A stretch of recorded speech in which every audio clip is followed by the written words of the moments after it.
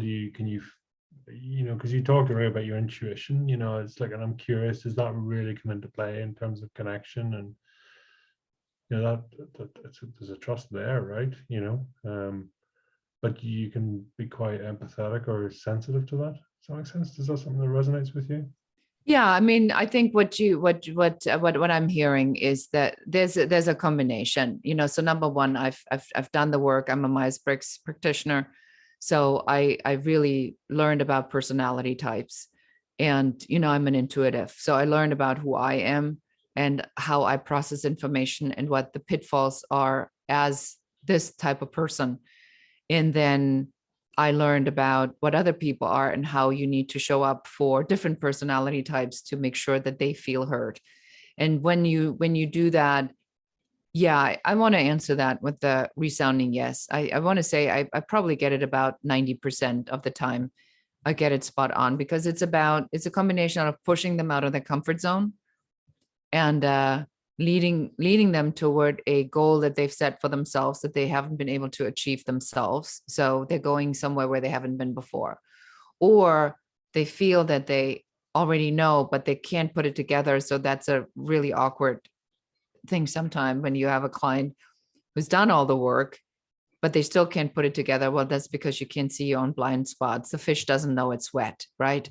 So there's trust there that I can help them with that. So you tread carefully. I mean, you push them, you pull back, you ask them, I always ask, does that resonate with you? I watch their body language. If there is no immediate resonance, right? If there's no, where, when the energy changes and suddenly they're like talking about it and they're more animated, or they're like, you haven't hit it yet. You keep working until you get it right. Well, it's fascinating, isn't it? And because some people talk about, being able to see it, where they see it, they feel it when when they've either connected or they've hit that golden thread, or that moment, as you say, when you're on the money, you're in the right place, working that through. Yeah, but I don't want to project what I'm experiencing onto them. I mean, sometimes I know we are spot on and they're not ready to receive it. So that's not going to work. So it's always, when you work with other people, you have to respect where they are at. And then that becomes the starting point to everything. It's like, where are they? I have to meet them where they are at and see how far I can take them. And my whole system is designed to take them there in steps and not at once, because it's too much. It's overwhelming. You have to get people step by step to that next process, and until they're ready. How do you preserve your energy in situations like that? Because you're going to their energy level. You're, as you say, you're a little bit, not too much. You're very energy intensive. To be able to hold that space, to be able to be at that level, whatever level it is. Because I know many find that quite draining, right? Well, lately, very poorly. I think it has to do with, for me, it's interesting because Gary and I, we just had a conversation about it this weekend, and we both have been going like crazy. His business has increased over 300%, and and I'm making a lot of strides in the last 3 months, and so we're finding ourselves just going full speed the entire time. I think, I mean, the one thing that I do, and I do this just about every day, is my mindset piece. I always listen to a podcast or something on mindset, because I need to really stay in that space of clarity and positivity. And with the pandemic, physically, it's been a lot more difficult, because you can't really pop over at 9 o'clock to the gym when it's not safe to do so. So I'm really having to get myself back on a better routine, because it's just been absolutely intense, because it's like everybody I've ever spoken to all of a sudden calls me all at once. And now I need to get my own systems and processes in order so I can handle this without the burnout, because at this rate, I'm at burnout rate, but you know, I'm hiring, I'm putting people in place, we're onboarding, we're handing over as much, I'm letting go as much as I possibly can, which is what I had to do the last time before I sold the business. It's like, you know, that's how you create the value in the organization, is that you have a standard operational procedure with different people that can do what needs to be done. So it's not just set on you. So that's a benefit. And so, yeah, terrible right now. Ask me in a month again. I'll hope I'll have a better answer for you. I mean, I appreciate your honesty, right? Because that's, you know, a lot of people say, yeah, we're killing it, you know, 100%. It's all over it, you know.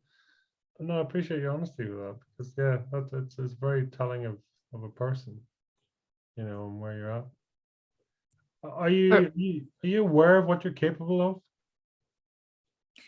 I always think I'm more capable of more things than I'm really capable of. I think the truth of the matter is, like, let's just be really honest here. I think that being, you know, over 50, definitely I'm feeling that now, more than I've ever felt it before, that there just is a different rhythm now that's happening, where it's much easier for me to see things faster, and I'm better than I've ever been at what I do. But I still want to go at the same pace that I've always gone. And that's, you know, and I'm recognizing that this past weekend, I've had a complete crash. Like, I was out, but I've pushed myself really hard for the last month. And then this weekend, my body says, no more. And that gets scary sometimes. And then you have to realize, okay, what do I need to change to get myself in a better position? Because this is not working. Again, back in the facts. If I crash on the weekend where I'm supposed to be having fun, just so I can put myself back together so I can do this again from Monday through Friday, I'm not doing something right. So I need to change that. That's the lesson there, right? Isn't it? Yeah, 100%. Yeah.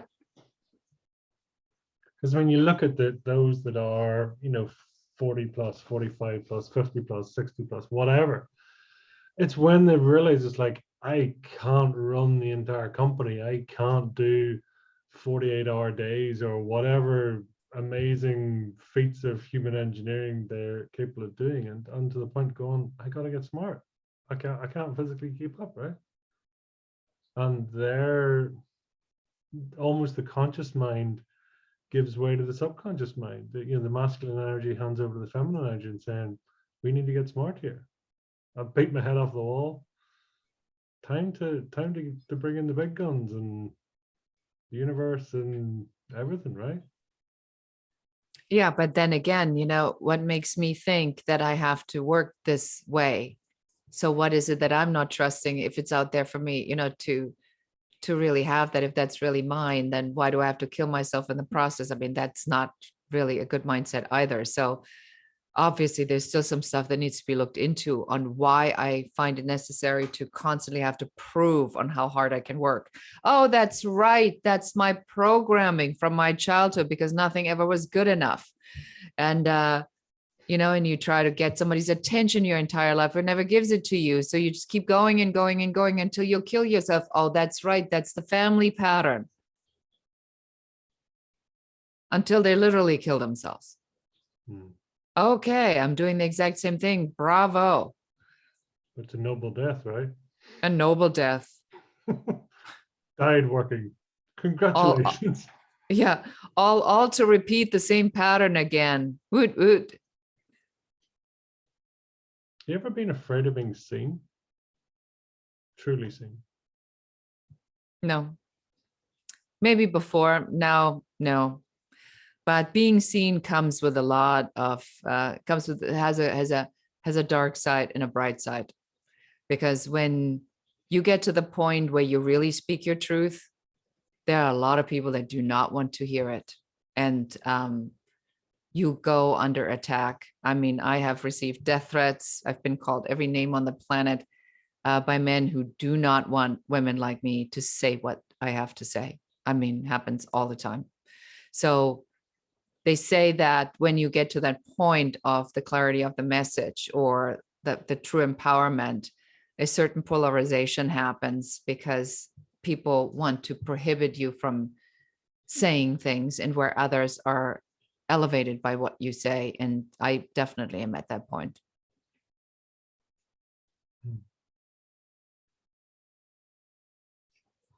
What's a proud moment for you? A proud moment? Mm. That I was able to raise my daughter by myself, and that she has found love, and that she is now with someone who looks at her like she's the cat's meow, the best thing to ever walk the planet. And I couldn't be happier that my child has found love. I mean, that to me is everything. What about you? For me, pride, I live my passion every day. And I too have found love. And I'm very proud of that. And who knew that was possible? Certainly at a certain age, right? When most people think it's all over. And I feel very, very blessed. I mean, truly. What would you like to achieve? Do you know? Aside from world peace? No. I want Nobel Prize, give or take, a couple of global awards. Yeah. I really want to change the way women and men work together. I really do. I want to change the face of leadership into something that's more balanced. How will you know when that's done?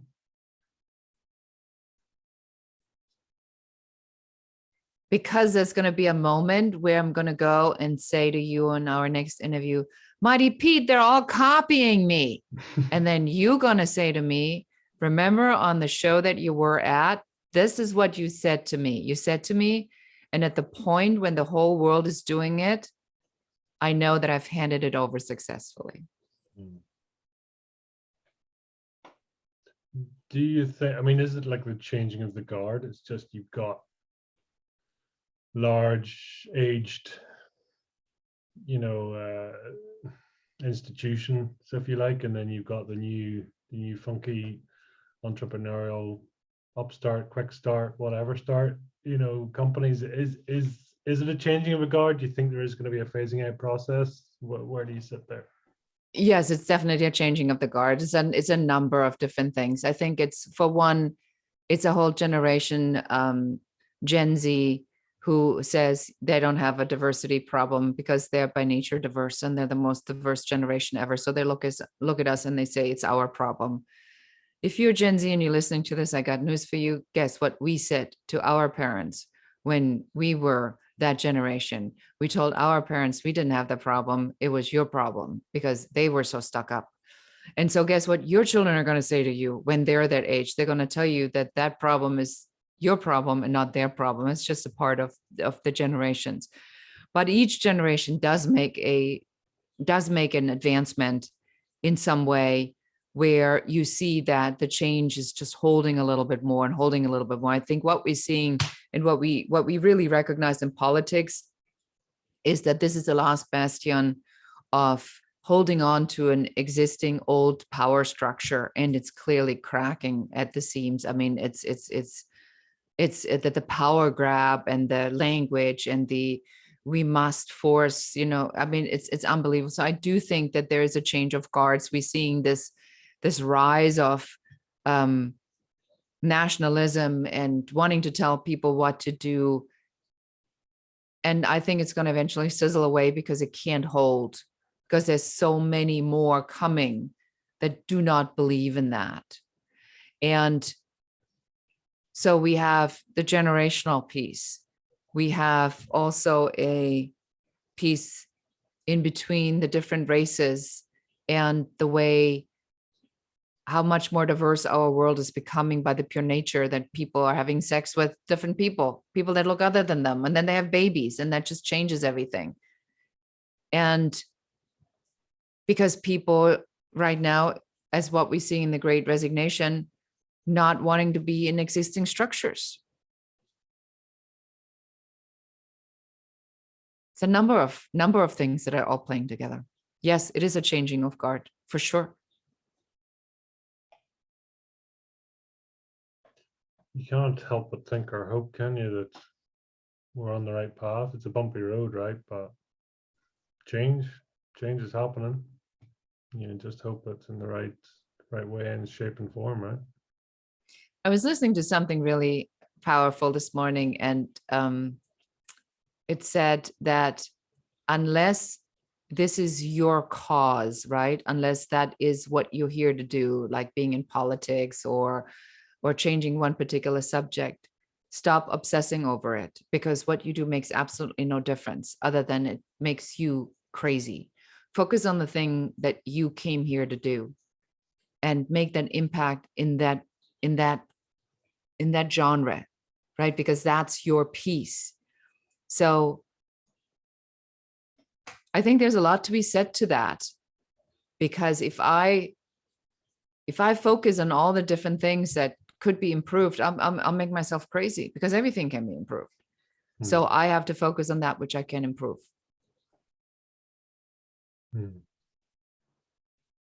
No, it's true, isn't it?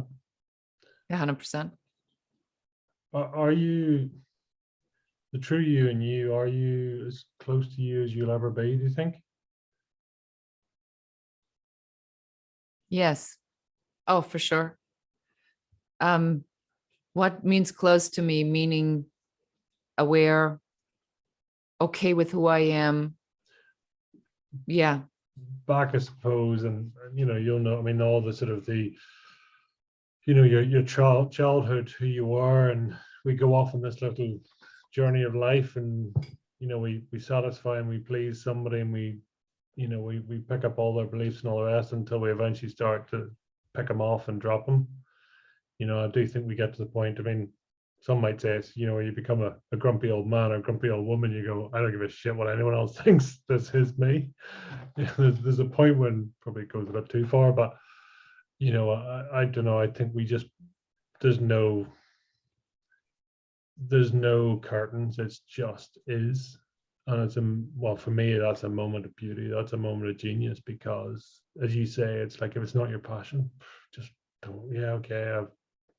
I wish it wasn't that way, but it's not my thing. So best of luck. I mean, what else is there to say about that, right? I think that the journey for us in this go around is about figuring out who we are, what we came here to do, and then do that to the best of our abilities, and not settle for mediocrity and for anything less than what you believe you're capable of. And that makes you be okay. So I don't have that voice at night in bed, when I lay in bed, that goes, why did you say that? Why did you behave that way? I don't have that. I haven't had that in a long time, but I did used to have that, where I, relive the whole day, play by play, and just mad at myself for having said something stupid or done something stupid or should have not done that. It's like, I don't have that anymore. It's like, so what? We're human. It's a human condition, imperfection. Perfectly imperfect, right? Yeah, 100%. What's the nicest thing someone could say to you? Do you take a compliment? How are you with compliments, by the way? As a matter of fact, that's one of my things that I have said, that one of the conditions I made with God is that I wanted to get a thank you note every single day of my life, so I knew I was on the right path. So most of the thank you notes that I get, and which I love, and the nice thing I hear is that I help people to figure out who they are and get closer to what they want. I really love that. Hmm. Why though? Why does it do it for you? It just reinforces the purpose for me. Hmm. Is that your life mission? Is that your calling, do you think? I think that a lot of times for those of us who've gone through a lot of adversity in life, that we channel that into helping others to not have to experience that, or if they did, to get closer to a better outcome. And in a way that helps me, I don't want to say reconcile my past, but because I've been so severely abused, I think it counteracts that for me, that I can help others to not get stuck in that story, but give them the power to make something out of themselves, because that's what I had to figure out how to do. And to me, that's very powerful. What does that leave you with? Is that fear? Is that strength? Is that character? What is it? Happiness. Well, that's profound. Total happiness. And some people will get that and some won't, right? Yes, you give it what you can, and some people can turn that into something and some people cannot. Because it's the information isn't the problem. The information's out there. It is the desire, the ability, and the persistence to stay with the change that makes the impact and that turns the boat. And so if you have a story of resilience, then people believe that it can be done more, because it's not a princess story. The princess story, I woke up with a crown on my head, and then one day somebody handed me the queen crown, and then I became the queen. It's hardly a story that people go like, yeah, she fought her way through it. But if you say, well, this happened, this happened, this happened, this happened, and I did it anyway, then people go like, shit, if she did that, then what I'm dealing with is like nothing. And that's what I remind myself all the time. It's like, in the adversity is a gift. Find it.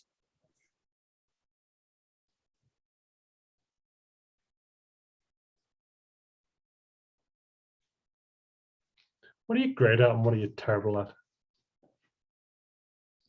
I'm really great at creating systems and processes, understanding people, making people feel really good about themselves. And just break that down for us, first of all, because I mean, systems and processes and helping people, that they're two different sciences almost. No.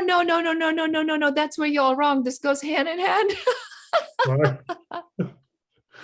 Because the systems and processes that I create are designed for the very people that are using them. So that's, I think, how those poor systems and processes are always so misunderstood, because we boxes and minds, right? We can build them so they work for people. Yeah. And that's, that if the structures are created inflexible, then of course they can't work. But if the structures are created in such a way that they have the flexibility that you can bring your own furniture, basically, then you're good. It's just, if I force you into something, it doesn't. I compare this to Marianne Williamson said once, you have to imagine life's like, a backyard that God built. And so he sends you in the backyard and he says, I don't care if you on the swing, if you're playing in the sandbox, if you getting dirty, if you ride your bike, if you climb on the tree, because I deem this a safe environment for you. So do whatever you want. And so systems and processes that I build are very much like that. It's a backyard. We built it to size, to your size. And so, because a good system and a process supports a person's wishes, desires, and ideology. Which is the opposite of that, that sort of, you describing that sort of, assessment procedure in that last company. It's kind of going, my question says, what do you need to be better at? Yeah. Do you need to get better at throwing the ball? I don't like throwing the ball. Well, but I want you to throw the ball. But I never play with the ball. I rather play on the swing. Computer says Absolutely. no. Yeah, get a better process. Get a better process. So what are you terrible at? What am I terrible at? Sometimes I'm really bad at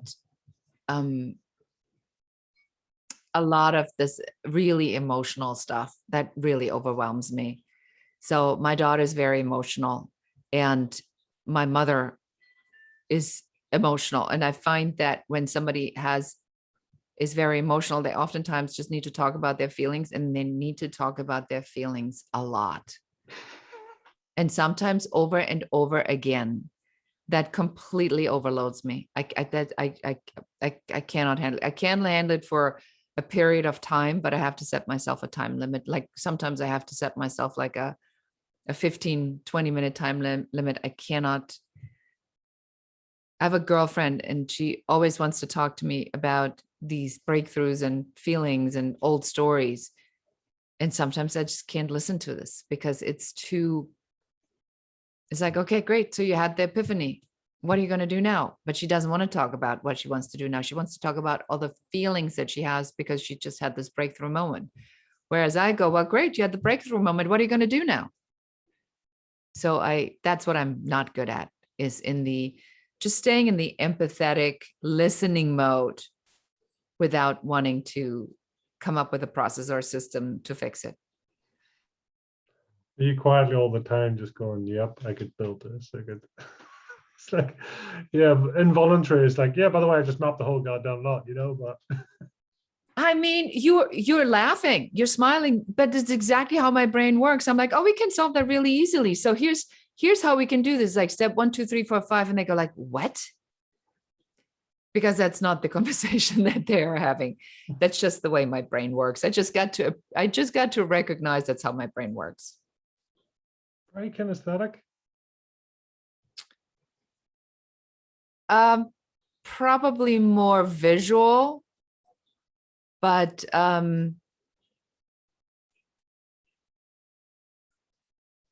yeah.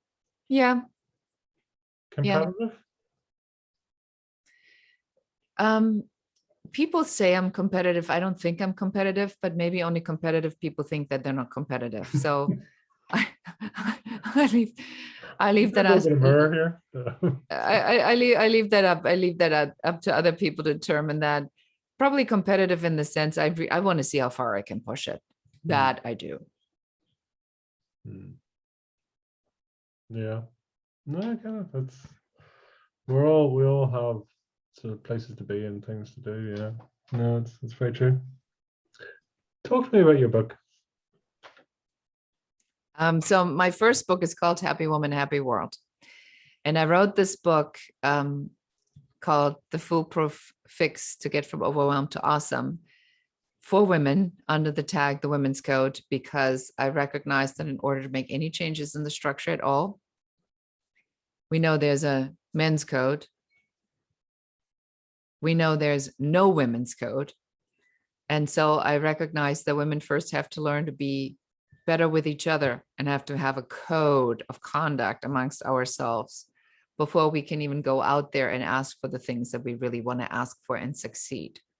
And so Happy Woman, Happy World has a couple key concepts. It talks about the different types of paradoxes that women are up against, of which we've mentioned some of them, that perfectionism and what we're being taught and what we are up against. And I have a proprietary concept I developed called Ego Rhythm, which helps you to figure out where in your life's journey you are and what rhythm you're in and what rhythm you're in next. And it basically just shares the idea that you can have everything, just not all at once, and how to really own that and live a more fulfilled life, knowing that you don't have to be everything to everyone all the time, but one thing at a time. And and the book won a couple of awards, and I've written it as a soft cover and in a size that it can be carried in a purse, and in chapters that are short enough that when you leave it in the bathroom, you got a good chance that your partner will actually read them. Written by a woman, for women, formatted for a man. Exactly. That's like a winner right there, right? Yeah. Like, I'm just going to leave this here for you. For me, for you, maybe. No, that's cool. You proud of it? Very much so. Yeah. Yeah.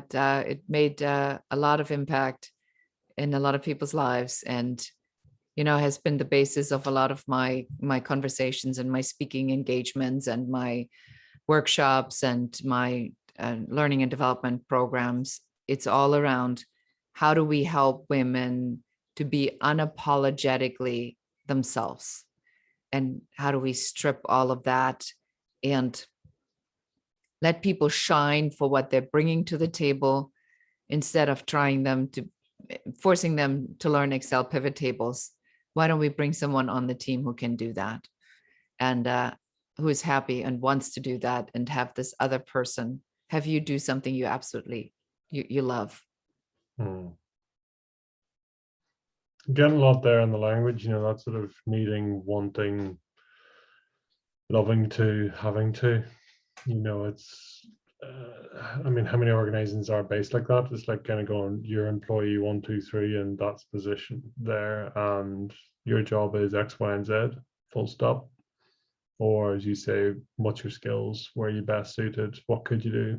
What do you want to do? But that's changing. That's changing. So I wrote an insights paper called The Future of Leadership. So if anyone's interested in reading that, you can find that at diversified.world. And this insights paper was where I interviewed C-level executives and CHROs and CEOs, and what's changing because of the immense pressure that they are under right now. They need you to walk in the office now and tell them your unapologetic value proposition. They need you to walk in and say, here's what I'm good at. This is what I can do. Don't put me there. Here's where I can shine for you. And this is what I will do for you. And subsequently, I developed a whole program around the unapologetic value proposition, teaching people on how to do that. Because if you don't know how to talk about yourself or how to present yourself, there's no winning right now. Absolutely. This is a fundamental requirement at this time. Where do you shine? Did I mention systems and processes? That's your thing. Yeah, strategy. Really, strategy is my favorite thing in the world. And because it allows me to use my ability to connect things, and it allows me to work with people, and it allows me to bring people together, and it allows me to create, be a part of a creation. And so when things come together, again, I do a strategy day facilitation, and I love it. I mean, I was just doing one last week, and there was a moment where I just stood there and I said, isn't this so much fun? And everybody had this look of disbelief on their face. I have to be here. It's like, oh, great. You're so lucky. Yeah, exactly. No, that's awesome. But yeah, no, I get it. I get it. No, tell me, what's a guilty pleasure for you? Guilty pleasure. My guilty pleasure is I love chocolate, and I Milk chocolate, dark chocolate. What's your go-to? I mean, good chocolate, like Swiss chocolate, like truffles chocolate, good chocolate. And I like being outside. That recharges me. Skiing, hiking, and guilty pleasure. I don't think I have really a lot of, well, I like drinking rum. There you go. Any particular type?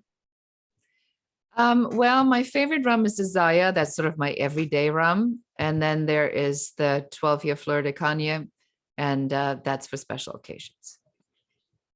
Nice. Or the special occasion is when we drink it. Every occasion is an occasion, right? There you go. It's the power of now. It's like, why are we celebrating? Because it's now. Love it. Love it. Tell me, if you were trying to describe your fire in the belly in 1 or 2 words, what would they be? My fire in the belly is to take as many people with me as I possibly can. In a good way. In a great way. I feel that. It's great. So powerful. Where can people find out more, learn more, hunt you down, track you down, stalk you, any of the above?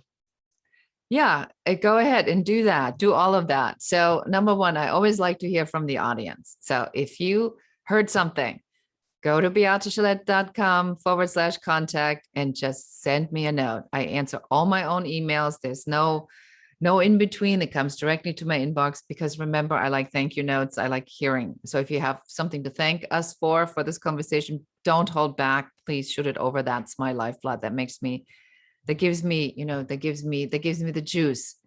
If you want to look at the book, just go to happywomanhappyworld.com or go to Amazon. It's available as an ebook, a printed book, and also as an audiobook. And if you have heard something about business building or strategy, and you want your strategy, do reach out. I'll be happy to make a couple of uncovery sessions available for your audience, Mighty Pete. So go to uncoverysession.com and fill it out. Just make sure you put in fire in the belly somewhere so I know where you're coming from, so I can count them, and be happy to give you a complimentary uncovery session that's valued at $500. And I'll take you through where you are, where you might be stuck, and what you need to resolve to move forward. And I can do that in about 30 to 45 minutes. Wow, that's amazing. It's really, really fantastic. Thank you for that. You're welcome. What's the final message you'd like to leave with listeners? I mean, if I were to look at our conversation and I say, what is it that sums it all up? It's probably 2 things. It's number one, failure and adversity is a road sign that tells you not this way. And just look at it as that you just eliminated a way to not to go. Number one. And number two, if things are not going the way you want them to go, start with your self-awareness of where you really are at, because this is called fire in the belly. So I assume that everybody's here has a passion.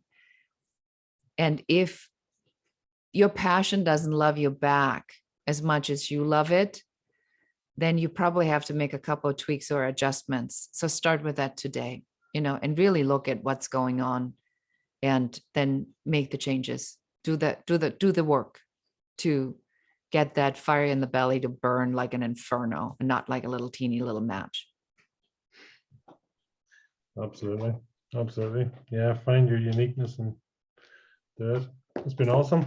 Well, I'll be your thank you note for today. So listen, thank you for coming on. Thank you for sharing. Thank you for being, genuinely, I think you're being very open and honest, and that says a lot, I think, for a lot of people. So, and for sharing. So, Beate, thank you so much for coming on. I appreciate you.